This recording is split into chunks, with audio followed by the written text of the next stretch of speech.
Okay, so now we're moving into the Soviet Union, and we're going to talk about really Soviet history really at a glance, just to give you a rough idea. So the Soviet Union was formally constituted in 1922, and it disappeared on Christmas Day in 1991. Here are some really basic facts about the Soviet Union. The Soviet Union started as a backward agrarian state, and it grew into a massive industrial economy, and especially a military power. It became essentially it was a superpower. That and the United States were the two superpowers during the Cold War. Soviet growth was fueled by a totalitarian political system. So they basically functioned through political repression, at least up until the 1950s, and then significantly less, but also using the repressive apparatus afterwards. So the repressive apparatus was used to ensure loyalty, quell opposition. You also had a strong bureaucracy that was used to ensure compliance. You had prison labor, which was pretty much slave labor for giant projects, the construction of canals. For example, urban transportation networks like Metro. The Moscow Metro is beautiful. It was also created by slaves. You had a policy of forced collectivization of agriculture in order to feed workers. The communist rise, after all, was about the rise of the workers, and so you had to feed these workers, and that's what the system was geared towards. And so you had collectivization of agriculture, which led to literally millions of people starving out in the countryside, so they could feed the workers in the city and create this strong industrial state.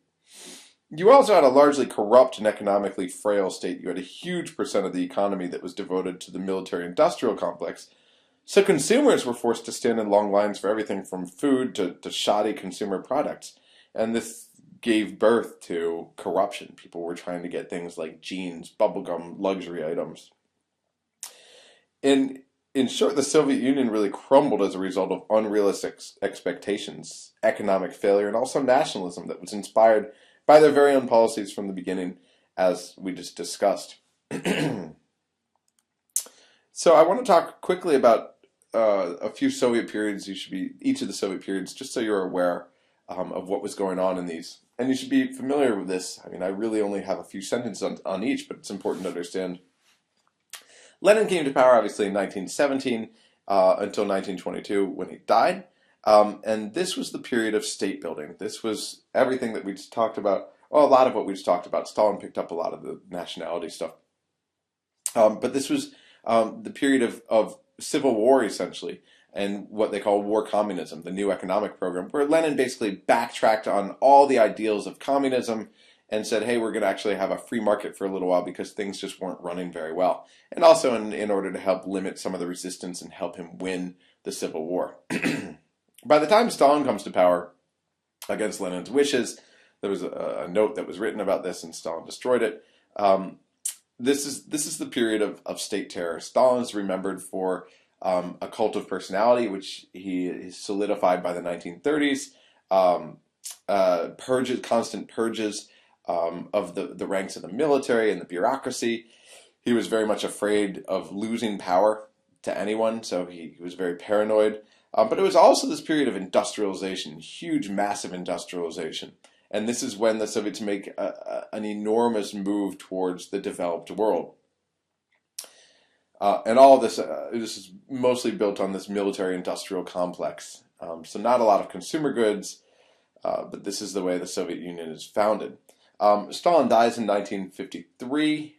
And Khrushchev takes over really by 1956. He'd solidified power. And he launches a program in 1956 of de-Stalinization, saying, hey, Stalin wasn't this person that you learned through this cult of personality. Stalin was actually a pretty bad guy, did some bad things. So Khrushchev does that. He has this thaw. And he also launches a series of agricultural reforms, some of which affect Central Asia, in particular the Virgin Lands Campaign, which we'll talk about. Brezhnev takes power in 1964. Khrushchev stepped on too many toes. He made too many people angry, and he's actually forced out. The only one here besides Gorbachev who doesn't actually die in office.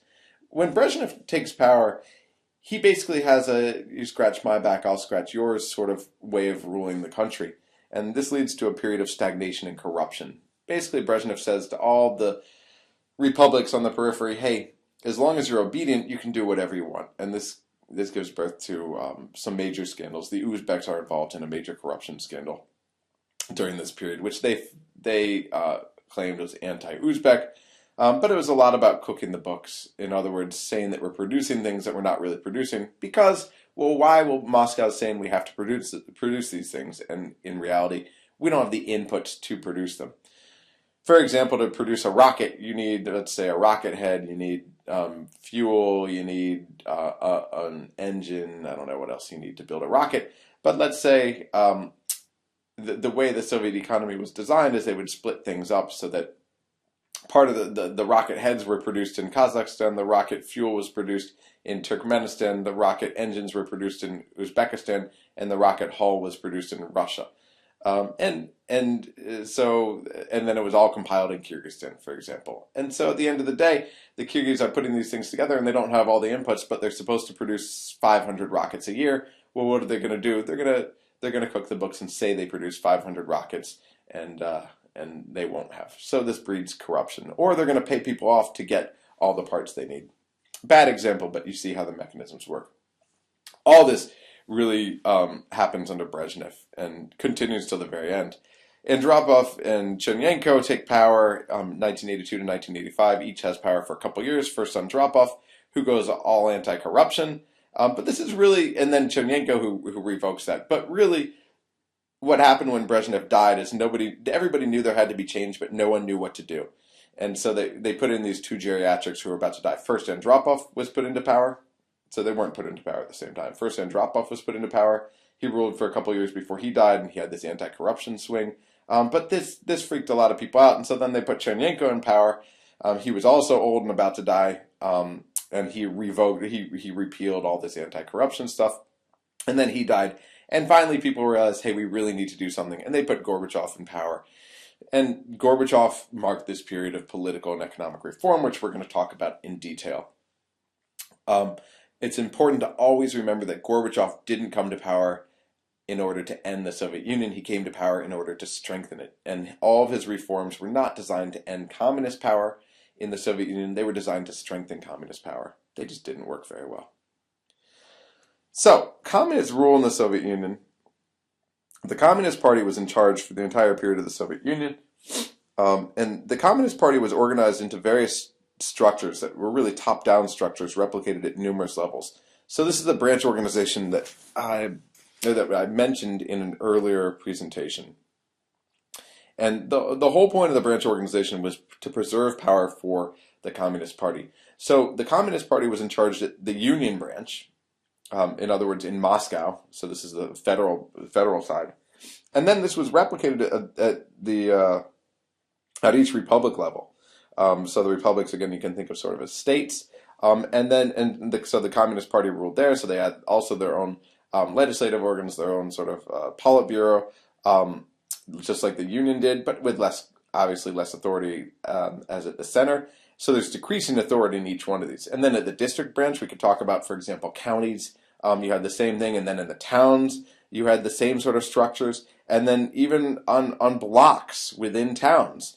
And then even institutions on those particular blocks. For example, a university or a high school or a factory would have also the communist branch structure within it. So the communists dominated all institutions, which were by definition state institutions. And you can see how national policy and branch organizations really intersect when you consider who had power.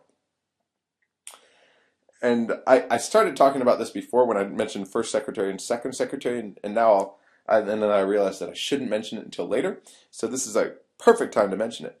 So look at, for example, the Republic branch of the Communist Party. The first secretary of the Communist Party is really the person who's in charge. At the Republic level, this was always a native.